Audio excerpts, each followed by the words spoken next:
Good afternoon, everybody. I'm Ian Walmsley, the Provost of Imperial College London, and I'm delighted to welcome you to the college's Sustainability Week. Just some housekeeping before we get started. This event will be recorded, and there will be the opportunities for questions. Guests can submit those via the question and answer function on the right-hand side of your screen. And if you don't wish your name to appear in the recording, please select Post as Anonymous. And we as presenters will try to do our best to remember not to be on mute or to get used to any of the other Zoom or Teams phenomena that we've all grown used to over the past year. There is, of course, a timeliness to the launch of our sustainability strategy, and indeed even today's events. You will perhaps have seen this morning's or yesterday's talk by Bill Gates on the BBC, expressing his vision for where we as a world community need to go in order to ensure that the planet can survive. And of course, later this year, the UN Conference on Climate Change will be held in Glasgow. And therefore, as a nation, we have clear visibility in this area. And that's true for the college as well. Launching this strategy is an important step for us as a college and as a community. It builds on the progress we've made through the Greening Imperial Initiative and our cross-campus environmental activities, as well as the work of our estates and campus services teams, which are really helping drive the sustainability of our campuses. Of course, our research and education also contributes to our activities in this area. We have some outstanding multidisciplinary research centres, such as the Grantham Institute for Climate Change and the Environment, as well as the Energy Future Labs, and of course an entire department in the Faculty of Natural Sciences, the Centre for Environmental Policy. And I would particularly like to thank Paul Lickiss, our academic leader in sustainability, for taking on the challenge of developing a strategy for us and leading the Sustainability Strategy Advisory Group to do that. Many people across the college have been involved in developing this strategy, and I'd like to thank them for all of their hard work. There are major challenges ahead of us, and it's our responsibility as a community to ensure that we are playing a part. I've been really heartened by the engagement that the community has had in developing the strategy and for the enthusiasm and energy that everybody has brought to that. It's a significant commitment for all of us, and I look forward to working under Paul's leadership to make sure that we as a college really can deliver in this area. So there are many events this week, and I hope that you'll be able to take part in as many of them as you can. And let me now hand over to Paul to talk about the strategy itself. Paul.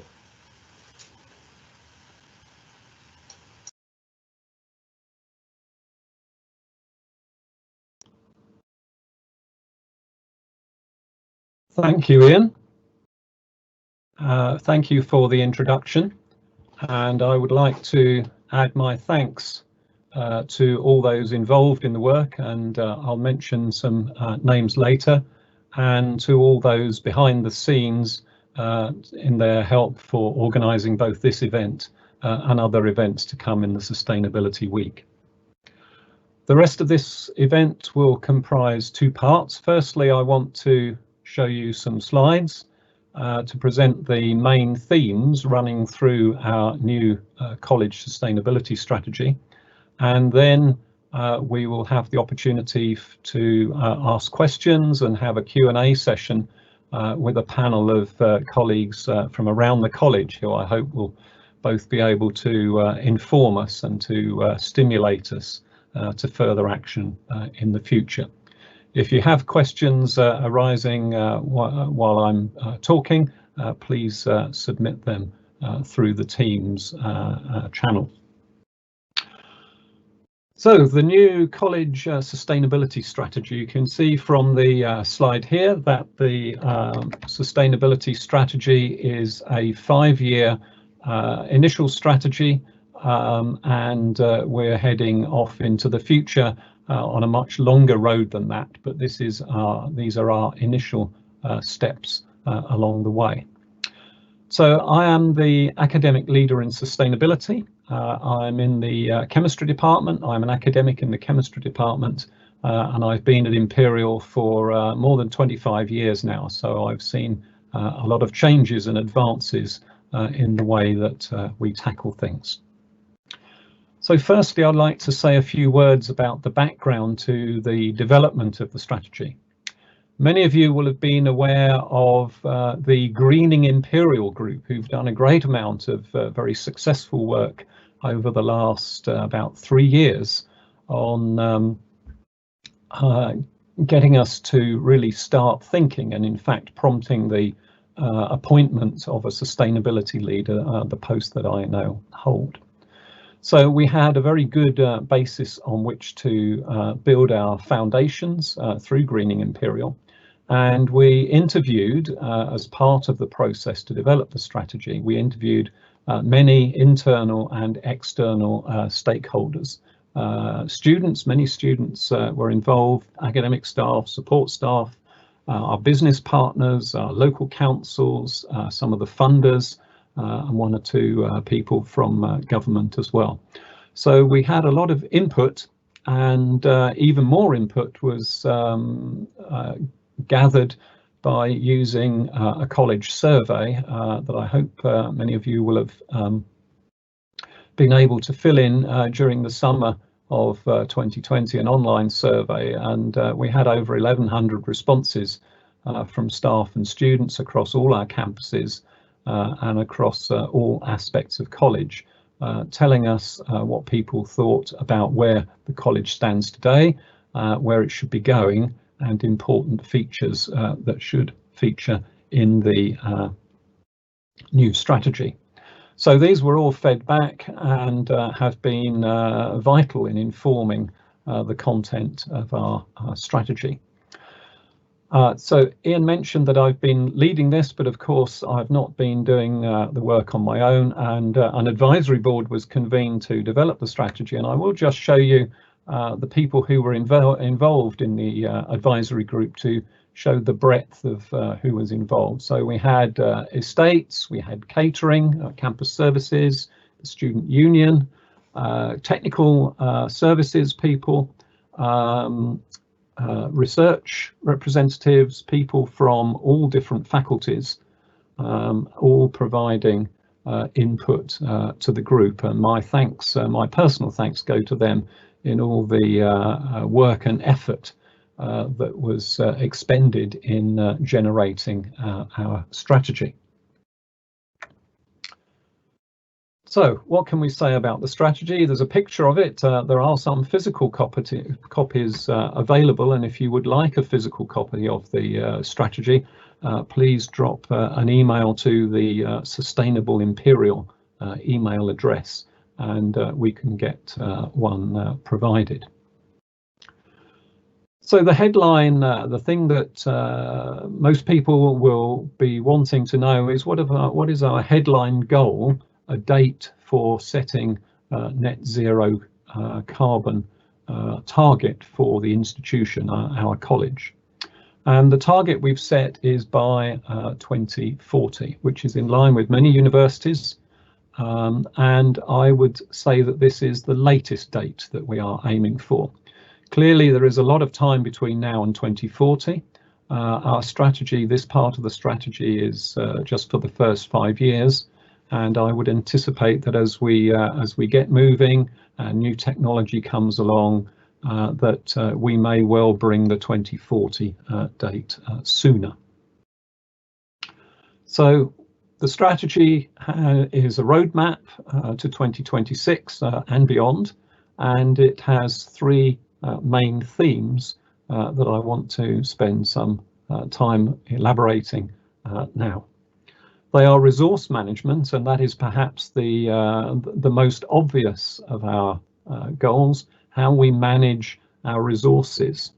But at the same time, we want to both maintain academic excellence and look at how academic excellence can be used to enable our progress towards sustainability. And finally, engagement. We're not doing this on our own. We have many stakeholders. We work with a huge number of other universities and organisations across the world. This is a network of collaborators that we work with. The website address at the bottom is our Sustainable Imperial website, and you can download a PDF version of the sustainability strategy shown here on the right from the website. And you can look at all sorts of other things that are happening, events and information there available on the website. As I said, perhaps the most obvious thing to talk about is resource management. We are a resource-intensive institution, and there's a picture here of our South Kensington campus, of course. I should say that the strategy covers all our campuses, and a commitment on the right-hand side here, we are committing to generating targets and improving in all areas of our resource use. So this is not just energy, but water, waste, catering, travel, and all aspects of the resource we have to use. And I want to say a few things about some specific areas in this under this theme. Clearly, as a science-based institution, we have a lot of laboratories, and resource management in laboratories is particularly important. So from the point of view, I've already highlighted that we are intending to be carbon neutral by 2040, and work in laboratories is going to be, or improvements in laboratory use is going to be integral to this. I pointed out at the bottom here a target that we met some time ago. Now, there was a target within the Estates Department to reduce emissions per FTE over the 5-year period 2014 to 2019, and you can see that there was a substantial reduction over that time. So this is something that the Estates Department in particular have already got embedded in their thinking, and this will be an important feature to consider as we go through. The picture on the right is the new from the labs in the new Molecular Sciences Research Hub, where we have state-of-the-art ventilation, heating, lighting. We're very aware that much of the rest of college is not at this stage, and that many new things will have to be instituted before we get to the quality of space that we have at White City. Just one thing I want to say about labs, because it's coming up quite soon and you will have the opportunity to join with us in this, and that is a framework to help us, the Laboratory Efficiency Assessment Framework, the LEAF project. So this is a scheme, and some of you may have seen this last year. We did start on this last year. It's a scheme to improve sustainability and efficiency in laboratories. And really it's a toolbox to help the individual, the person standing at their bench in their own lab, wherever that might be, in chemistry, materials, physics, wherever it might be, to look at the work they're doing, the environment they're in, how they manage their environment, what they procure, all aspects of their laboratory work, to think about how this can be done more effectively and more sustainably. So we started this in 2019, expanded it, of course, last year, just at the point that COVID-19 hit, and so we were not as successful as we might have been because the laboratories were closed. But even so, we estimate that even with 20 laboratories participating across college, that there was a saving of 74K per year on energy, and equivalent to 120 tonnes of CO2 for the year. So I would encourage you, we'll be promoting this in the spring. I would encourage you to join in this year and expand on the savings and efficiencies we made last year. We also hope to be rolling out another scheme called Green Impact, which will help in our thinking across spaces that are not laboratories. So that's something about estates. A second part of Imperial that's been doing great things in the last few years is our campus services, and most obviously perhaps catering. We're now used to the keep cups, a levy on disposable cups. When we're all allowed back into the common rooms on campus, we'll be back into the catering outlets. But our aim for the future now is to both measure our progress and look at all sorts of means of reducing waste, reducing the amount of meat we use, palm oil and plastics and things of that sort. And catering have done some great things already. But this is an area where, again, like wasting water or wasting energy, this is an area where we all have an input. How we buy our tea and coffee, whether we waste plastic, that's a responsibility that all of us have. Finally, biodiversity under the resource management. Being in central London, most of our campuses, biodiversity is not something that immediately springs to mind, but we will be, where it's possible, trying to increase the number of green walls and roofs. Green roofs are not very obvious.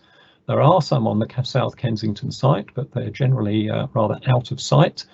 And to look at the space we do have to try and make it more biodiverse. Of course, we're developing the White City campus, and there will be new opportunities there as we progress.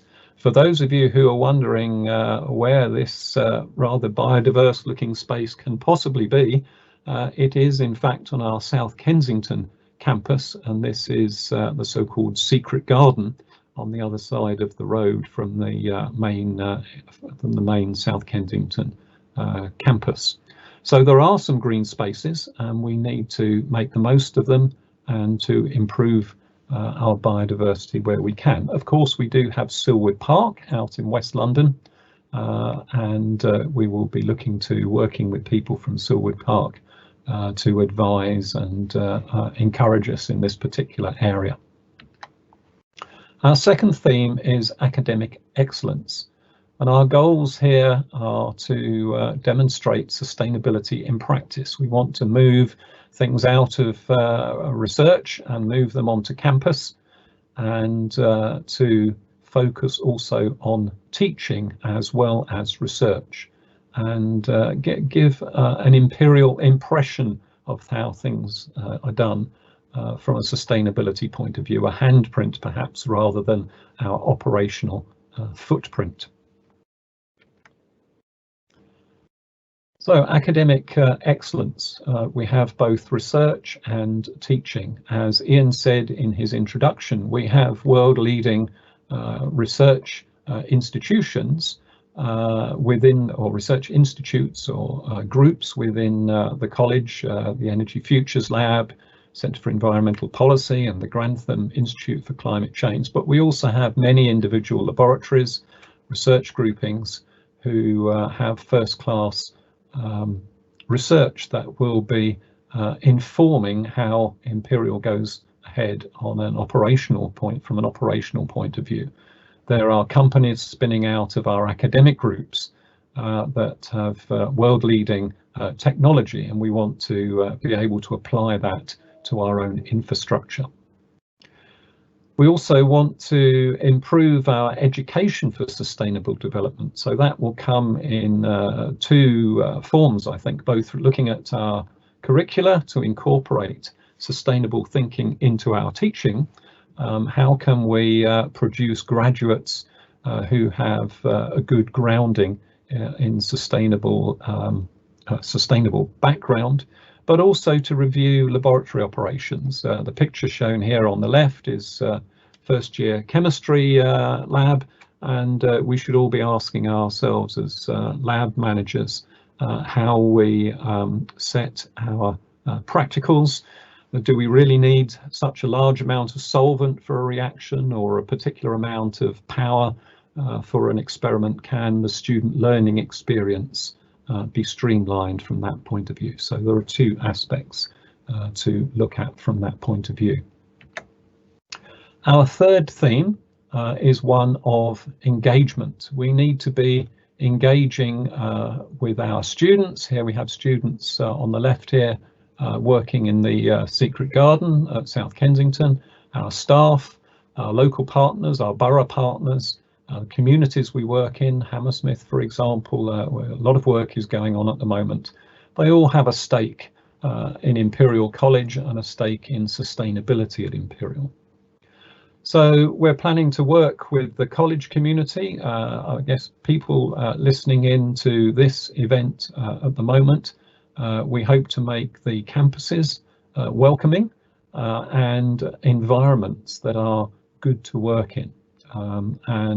Clearly the student union, the student body, is very vigorous in this area, so is a vital part of this work, but also our alumni, staff, and all those that we work with.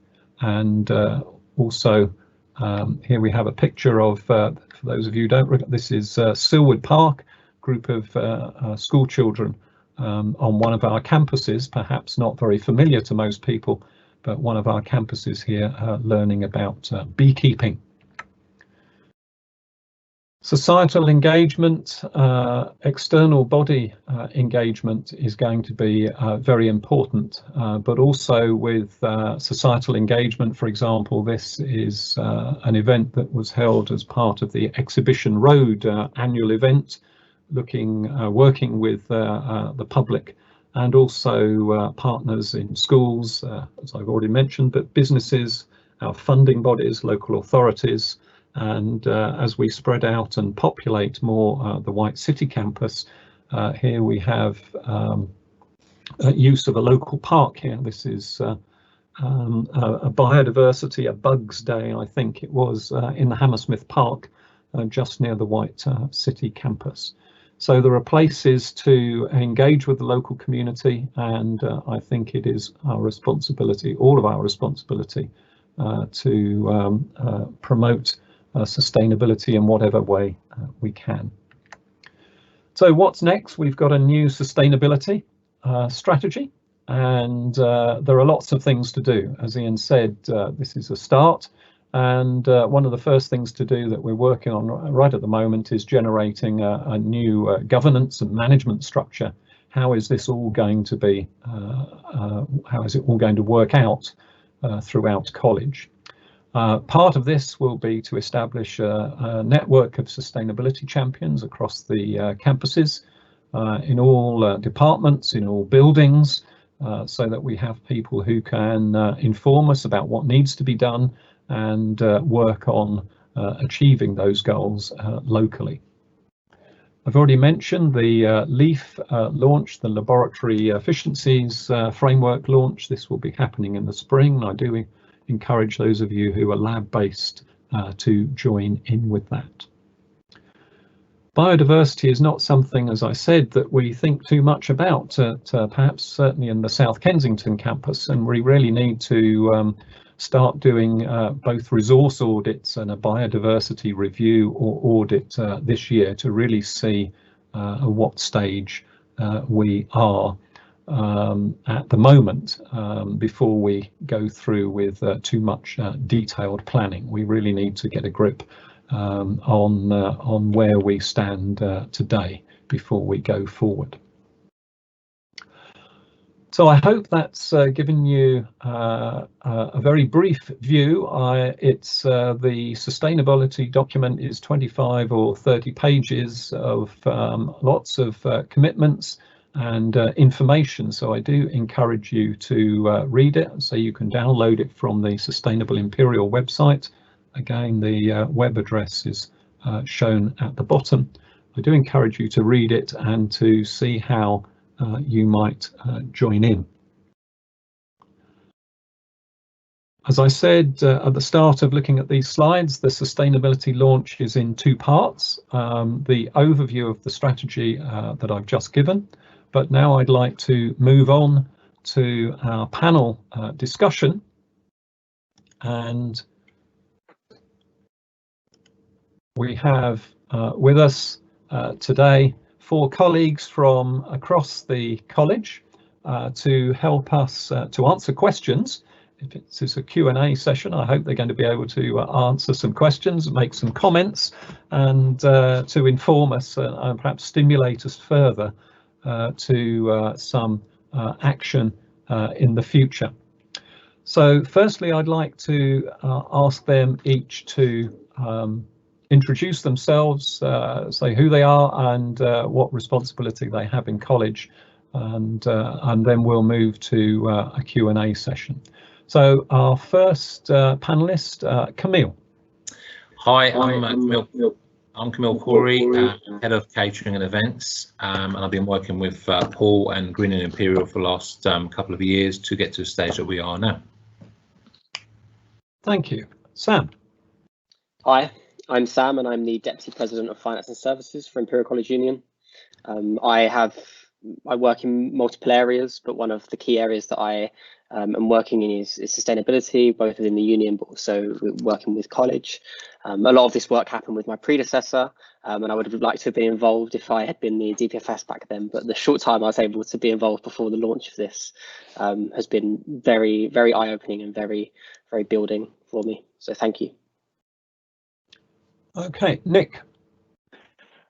I'm Nick Rolfe, the Director of Estates Operations. Obviously, I'll be working very closely with Paul on implementing the strategy to see how we can make the college's property portfolio more sustainable. Thank you. And finally, Elisa. I'm Elisa Gilbert. I'm the Director of Policy and Translation at the Grantham Institute for Climate Change and the Environment on campus. And I've been involved in this initiative from the beginning when we started Greening Imperial and we did our first survey of staff and students. And I'm really delighted to see the strategy being launched today and very grateful to Paul for taking it to this stage. Thank you. Thank you all. So we have, yes, estates, campus services, student union, and research and a broader view to help us think today. So we have various questions coming in on the chat here, and one of the first one here is perhaps a good place to start. We have an anonymous question here about the our support towards the fossil fuel industries in investments and companies to choose who to give a platform and to whether we should be engaging with companies like Shell, for example. So this is clearly an important area, but perhaps it comes under the heading of socially responsible investment generally. It's an area that is of particular importance, and I would like to say two things. Firstly, it is not the focus of today's event to talk about that. There is a particular event devoted to this on Wednesday, this Wednesday at 3 o'clock, the Sustainability Week event addressing these questions will be at that time. And I don't want to focus on that particular topic today. The second reason for doing that is that there was already within college a group addressing the SRI question. And so that does not fall immediately under my remit, although of course I work closely with them. I think Elisa is on the SRI panel, so just to perhaps one comment on that, Elisa, and then I think we'll leave that particular topic for today. Yeah, so there's obviously a few questions in the chat about divestment and about also our relationship with the fossil fuel sector. The college does have a statement on investment, and it isn't divestment, but the purpose of our committee is to try and make sure that well, some people in the committee pushing that maybe in a different direction, but also making sure that we are rigorous in our approach to deliver that strategy in the best way possible. So please do come along on Wednesday. It's really important that we hear your views in that discussion. That will actually play quite a significant role in the things that we do further. And I would say that some of the questions that are also posted here that go beyond investment into the relationship with the fossil fuel sector in terms of careers, in terms of sharing our reputational weight with them and so on. Actually, in the discussions we've been having about the investment policy, those things have come to the fore again. So I would be really, really helpful if those of you who are interested in those issues do come along on Wednesday and voice your opinions and help guide actually our approach, not just to what we're doing with the current policy, but the direction that we might take that group further. So yeah, please join on Wednesday. Thank you very much, Elisa. We have a question here from Steph. Will installation of solar panels onto campuses, e.g. on building roofs, be considered? I think the short answer is probably yes, but I hope that Nick might be able to expand a little bit on that. Yes, you're correct, Paul. We are currently looking as to whether we can actually install any PV on the roof of the library. As I think the majority of people will be well aware that a lot of our roofs are actually covered with plant all over them. So actually, if you were to look at Google Earth and look down on the top of the college, you'll see the majority of the roofs do have a lot of covering of plant. But with Andy Hammond and his team, we're currently looking to see whether there is any possibility of installing solar panels around the college. Thank you, Nick. Sam, is there a student view of this? Well, I think, you know, they are a very important thing to implement, and I think where we can and where it is feasible to implement solar panels and to put them up, we should definitely be looking at it. And I'm thankful to Nick for looking into that and to hopefully implementing them if possible. Yeah. I don't know whether Camille, do you have anything to add, or? No, not on this subject, but I think I agree with the panel. I think it is important, and it's the way forward, and it's just how we get to that point. Yeah, Elisa, anything further? Well, I mean, just also related, I know that Nick and your team, Nick, has been really supportive, not just in thinking about solar panels or individual technologies, but also thinking about how we can use the estates to test out other things that people are researching, you know, because often we've got our own researchers doing things that are really cutting edge, and we've got a great chance to also use them, but also test them and show them off at the same time. Yeah, thank you. And I think the White City campus will be a new environment that we can look at. I think Nick makes a good point. If you do a sort of Google Earth views of the top of the campus, looking down, you can see the roofs, which of course we don't have access to normally, and there really is very little space. So I think it's an excellent idea, and it will be where it's possible. There's a very pertinent question at the moment also come in from Ans Verkamen about flexible working and post-pandemic, will there be a strategic return to work, on-campus work? Will there be a return to normal, or is Imperial going to continue to support flexible working arrangements? I'm not sure that anyone here has the particular authority to commit the college to anything on this particular front, but I think we will all be working in different ways. Sam, the students, I think, will have a particular view on this. Well, yes, I mean, so if we talk about the Students' Union to start with, I mean, in the discussions that we've been having and looking at what we might be doing in terms of returning to work and our staff that work in the Students' Union, you know, the remote working has definitely highlighted, you know, where people can work from home and how feasible it is and how easy it is, but also how people make their way to campus and understanding where they use public transport, where we can find sustainable ways of getting back to campus. And I think for us, we definitely will be looking as we start to open back up at looking at appropriate ways to ensure not everyone is returning to the office all the time, because there's just no need for it overall. But so I think that's important. I think as students, the student opinion, I think, would definitely be that unless there is a desperate need, unless there is a need for them to be on campus, which for a lot of teaching there is, obviously there are many areas of why you would need to be on campus, then obviously you should be on campus. But where there is not that need, we should be, looking out for the environment and stopping unnecessary travel just for the sake of travel. Yeah. Definitely. Yeah. Camille, is there a catering view of whether we're back to normal? I mean, from a catering point of view, back to normal, I'd love to see everyone back on campus, but I totally understand the work flexibility, and it is in my department, and we look at that on each case and make those decisions. Back to normal for mental health reasons. It's great for people to get back to campus, to start, seeing other people rather than on a screen. I think that would always help. But yeah, it's something that's has to be individual, and obviously working with the line managers. Yeah. Elisa, do you have anything to say on this one? Yeah, I think it's an excellent question. I mean, I would say that there's also some areas where our behavior in terms of coming to work every day and it necessarily being more sustainable to stay at home isn't totally clear yet. I think there's been some really, there's a lot of emerging research from this really peculiar year we've been in.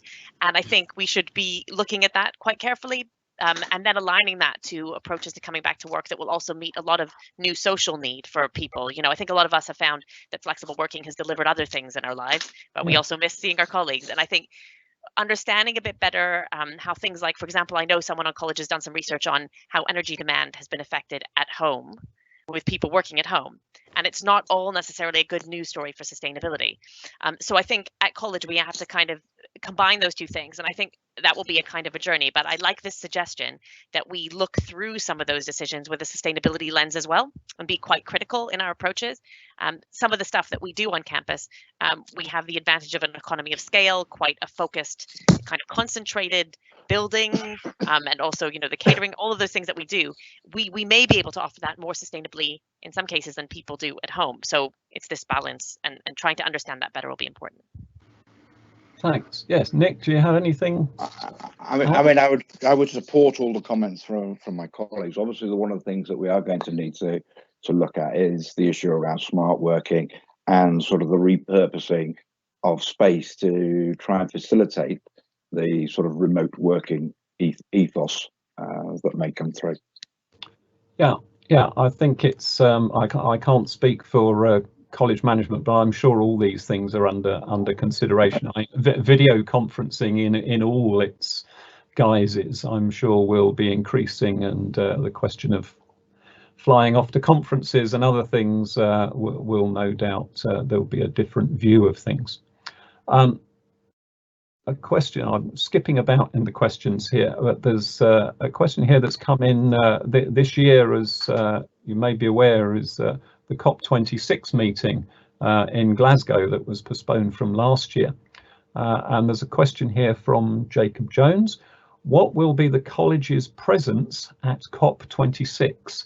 Well, I know the answer partly for some of this, but so I will go to the person I know can say something about this, which is Elisa, but others may also have something to say. Elisa.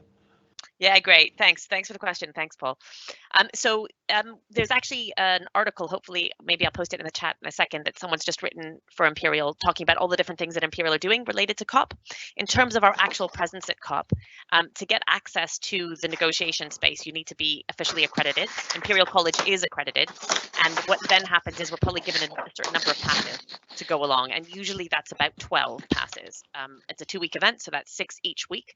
And we tend to give those out to staff and students, prioritizing people on the basis of research need and then relevance to their research.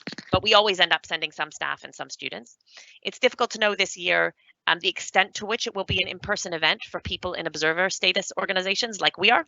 It may be that only actual negotiators end up being able to be there in person. That's completely not clear at the moment.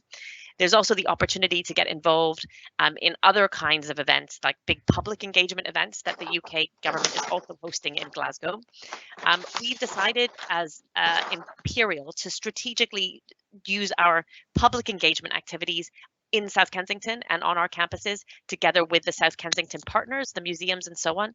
And what's really very exciting is that all of those partners have agreed to launch this year's festival probably on this topic around the time of October or November, and Imperial will be really very, very involved in that. So that's quite exciting.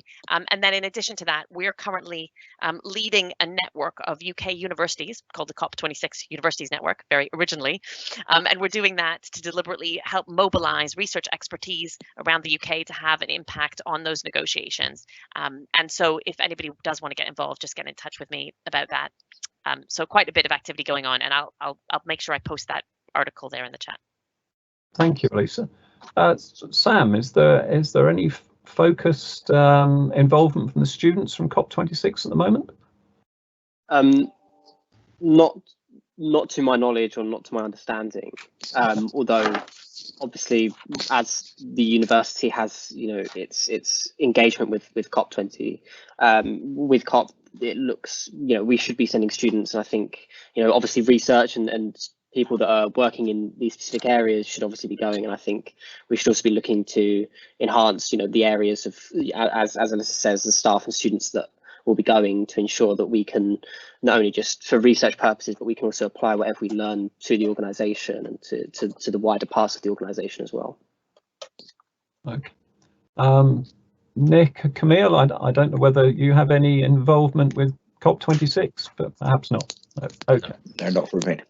Okay, I have a question here that I think is perhaps aimed at Camille. I mentioned one of the slides said reduction in the amount of meat. So there's a question, an anonymous question here. Does this mean all animal products, as we know that reducing fish, dairy and eggs is also more sustainable? Will you have meat-free days and make sure that vegan or veggie choices are always available? Finally, can the college do more to help us eat more seasonally and locally? Good question.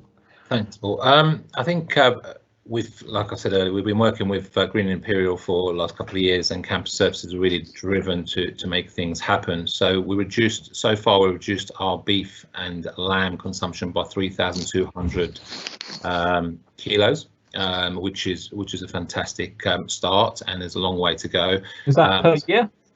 That's over a 2-year period. That's over 2 years. Which has taken us really up that ladder to where we need to be. I think, with the plant-based food and the local side of things, in April last year, we opened Plantworks in JCR. That's purely plant-based outlet, which we dedicated a vegan chef to make sure that any questions can be answered there and then by a chef that's predominantly been vegan for over 10 years. And that really supported the way forward in the Meat-Free Monday. We did a lot of surveys through that, and that's what came out, what the students wanted, and we delivered that. But also what we have done is worked in all the different types of local farms to bring in the organic eggs. So we're making sure that that's sustainable through our purchasing suppliers that way. But we have done also is reduce the amount of deliveries into sites, which altogether has really impacted. Yeah. So we used to have 3 or 4 deliveries a week. We've gone down to 1, and we're really pushing to make sure that we achieve as much as we can through those lines. We have loads of other data that we can share, and I'm more than happy if there's anyone that really wants to know further, please email me directly. I'm more than happy to share other ideas and innovations that we are now trying to achieve. Okay. Thanks, Camille. Sam, you have something to say on that? Yes, so I've only last week met with staff and campus services to start talking about some of these things and to how we can start implementing them, and what has been implemented and what we can continue to implement. I think on top of that, I think it's worth saying that obviously the union and colleges catering services both work very independently at the moment. And I think there's a lot of work that we are starting to look at now, and will form a part of a big piece of work to work collaboratively in in the purchasing, etc., so that we can be more sustainable. We discard less food. We save in the number of days of delivery to both organisations. So there's a lot we can do to work together to achieve a better outcome as well, and that's being looked into. But yeah, I have to praise campus services have always been so forward thinking with their sustainability, and it would be excellent it's an excellent opportunity for the union to work collaboratively with them as well, so we can start to get ahead of the curve as well, really. Okay, Nick, do you have anything to say on the? Obviously, we've been working with Camille on the waste side, to look at how we can put that to use. We've obviously got a waste composting facility currently on site, and we're currently looking as to what would be the next generation of waste composting we should be bringing onto site with Camille and his team. Okay, is the composting system currently in action, Nick? It's currently been, but it's reached the end of its life, Paul. And obviously the compost was used around the campus, and in the Secret Garden and Princess Garden, etc. It's now come uneconomical to maintain, so we are looking at what would be the new system to put into place. Okay, thank you. Elisa, anything to add on the food front? No, just that I was very happy customer of Plantworks, and I look forward to being back on campus and being one again. Okay, thank you. Another question here that's sort of cropping up quite a bit. Will the college publish how much emissions are being offset? What is the offsetting scheme being used, and what are the steps being undertaken to reduce reliance on offsetting moving forwards?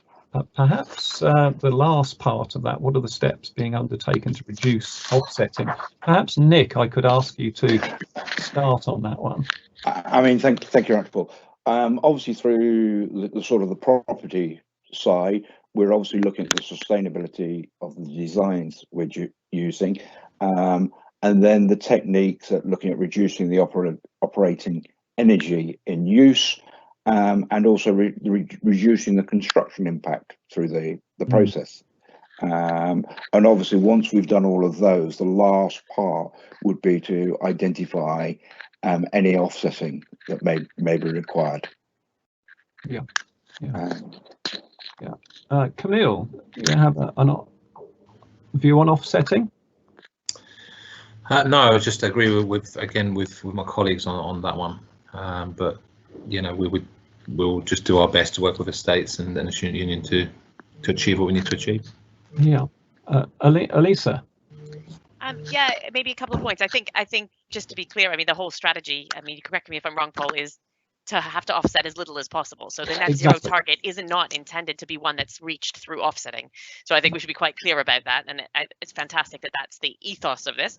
I would say one area where I think people immediately think about offsets is in relation to travel, particularly air travel, which academics are quite guilty of, not guilty of, I mean, they're doing it for a purpose. And I think maybe going back to this question of can we rethink the new normal? Maybe this is an area where we can also see the opportunity for reducing the demand for travel, that kind of travel that would then really only at the moment leave us with offsets as an option right now. That may change in the future. I would recommend a paper that some colleagues at Imperial, so Neil Jennings, who works with us on this, and colleagues from other universities in the COP26 Universities Network, which I've already mentioned, have written. It's a guidance for universities on the use of offsets, with some ideas of how we could use offsets most effectively in the academic organization context to be as sustainable as possible. I'll post that in the chat as well. People might find that interesting. And I think that suggestion in the chat also about perhaps maybe at some point having some official guidelines at college about what offsets, if you need to use them, are acceptable, could also be good and very important for our reputation. But I'll leave that with you Paul. Yeah. But I will post the suggestions and ideas in the chat now. Okay, thank you. And Sam? Yeah, so I mean, I'd like to agree with Alyssa to the sense that we should be minimizing offsets in the sense of we shouldn't need to offset. In the long term, we should be looking to not need to offset. But where we do need to offset, or where offset is, somewhat necessary, I think all of the prior suggestions are excellent. I think I would, to the earlier points, I would sort of like to I say definitely on behalf of the student youth body that we would, as much information, this sorts of information should definitely be made available, because it helps us to understand what we are doing and to see if we're going in the right direction. And obviously, the people that are setting those changes may know that data, but I think as an organisation, and if we are looking to set the standard across sort of universities and across the country, I think by releasing this data and showing the good work and what we've achieved would be excellent. And I think that's part of being a global leader, and part of being a leader is giving this information and making it public. Yes, I agree with those points. I think offsetting is the last resort, not the first resort. We're not going to try and buy our way out of this problem, and that the college, I'm sure, will be publishing this. It will be available to us all. I should mention, Elisa mentioned flying, of course, is perhaps the most obvious one. And I think we may have had a question or two about this. And I'm currently working with college purchasing and others to look at buying into a high quality offsetting scheme for the purpose of particularly of flying, but travel in general. We are actually now required to do that because, for example, the Wellcome Foundation are requiring that institutions now, if they are to get a grant from them, to have a travel offsetting scheme in place. And so that will be happening within this year. So that will be our first step in that direction. So that is happening. What else do we think? Yes, here's an interesting one that I think many of us will have wondered if we are ever on campus after dark. The question arises, another anonymous question: why are the lights and the heating on in spaces that aren't being used, e.g. the Union Building and East Side Bar? But I guess that can be addressed. You don't have to look at those two buildings. You can, if you're standing on the Queen's Lawn and you look around, you see the library building lit up, and chemistry and Sherfield and all sorts of places. I guess we've all thought of that. And so there's some buildings and a Union Building. So perhaps Nick, I could start with you on that one. Obviously the college, Paul, has a mixture of some very new design buildings and some very older type property portfolio. Obviously the new have been designed to the right standards so that we have controls for both our heating and our lighting. Obviously within the older buildings, they weren't designed to the same level of technology as the current buildings. Obviously through our refurbishment programs that are ongoing, we are looking at how we can continue to replace some infrastructure with more efficient systems. We're also looking at the heating circuits so that we have better control of those so that they can be turned on and off.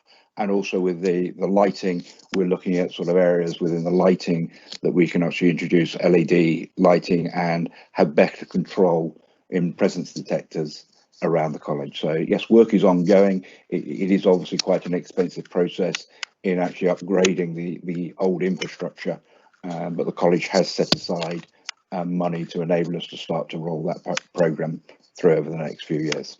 Yeah, yes, thank you. Sam, the Union Building is mentioned in particular there in the question. Yes. So firstly, I mean, Nick is obviously the person that knows the most information about this. So I won't recite what he just said. But yes, the union building is very old, and yes, there are quite a few issues with the building. And I think we will work very closely with Nick's team to ensure that as we develop the building or changes are made, we can support them where necessary. I also think it's about obviously the behaviour that we have as particularly with the students' union, and I think it's a difficult building because we get a lot of student sort of footfall through the building in comparison to and a wider range of student footfall in more so than other buildings. So it's a bit more difficult to control, but I think a lot of this sort of stems from the teaching and the embedding a culture within the organisation, within the college and within the union of, as you leave a room, you turn the lights off as you leave the room. If you can, if it turn the heating down or as needed, or, making sure windows aren't open if radiators are on. And there's a lot of things that we can do to ensure that we are better, we do better here. And I think that's a lot of the sort of behavioural changes that will come about from this policy and that we will start to see. Yeah, thanks. Camille, you occupy a lot of space in the college. Yeah, I mean, east side of it is mentioned, and I sort of touched base on that one really. East side, obviously the back of house of east side, there's walk-in fridges and freezers, and it's quite difficult just to switch everything off, especially from the pumps for the alcohol. But this year actually is the first year that we work closely with estates, and we isolated some of those areas to see how we can work around that, how we can shut some areas down. So that's been really interesting this year, and hopefully moving forward that is something that we are looking at to isolate when it's not used over a period of time. But it's like Sam says, I think all our behaviours need to change, and switch the light off as we walk out of a room, and those will obviously help, and that's something that we're driving within our departments to make sure that everyone's aware of those.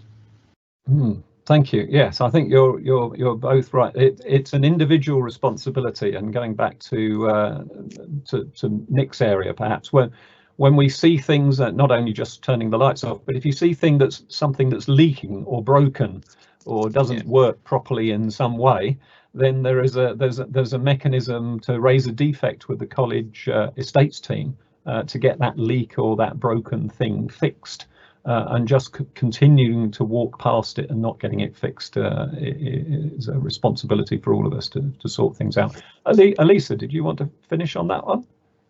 Yeah, well, just a short comment. I mean, I think a lot of people have experienced the kind of feeling that you're somewhere in college and the heating is completely wrong. It's either it's a really hot day and it's boiling inside as well, or the reverse. And I just to kind of emphasize what Nick was saying, we're working with really variety of age and types of buildings, and for me this is one of the exciting things about the sustainability strategy, because I think that Imperial can act as an exemplar. We've got lots of people who really love engineering at Imperial, and we've got a really challenging set of buildings, and that is what it looks like across London and across other parts of the UK. So it's a little bit incumbent on us to also try and figure out, how do you square that kind of older CHP facility with something that would be more modern to offer a kind of sustainable solution. Okay, thank you. I see that we're just about at 1 o'clock, and I'm just going to answer one question myself, because it seems to be about me. A question that's been asked or is like lots of thumbs up. It says Paul Lickiss has been appointed at 0.25 FTE. Given the importance of the climate crisis, is this going to be increased? And if not, why not? So I can answer that one. It's quite right to say that the new appointment was at 0.25 FTE. There is currently discussion about me going up to 0.5 FTE. I should say I'm still an academic in the chemistry department. And so just prior to joining this meeting, I had first year tutorials, and this afternoon I got first year tutorials and other teaching. But yes, my time commitment, there are discussions at the moment to double this as we speak, and I think that will be fairly imminent, and that's to come. It's quite true to say that this is an enormous task. And so again, I can only thank people that have helped me through the first year or so of this new position. So I think we have to close there. The Provost has had to go to another meeting, so I will close the meeting, firstly by thanking all the people that have submitted a wide range of questions for our panelists for an interesting discussion. As has already been mentioned, the publication of the strategy is only a start, and it's going to require everyone's involvement and commitment, from individuals turning the lights off to the estates department refurbishing entire buildings. It's a responsibility for all of us. So I do hope that you'll be able to sign up for other Sustainable Imperial Week events. One's been mentioned already. I hope you might sign up for our Sustainable Imperial newsletter and look at the web page where you can find out more information. And I certainly look forward to working with everybody in the wider Imperial community and beyond as we undertake to address this huge challenge before us, and also in sharing our progress as we make it with you. So thank you once again for joining us, and I look forward to working with everyone. Goodbye.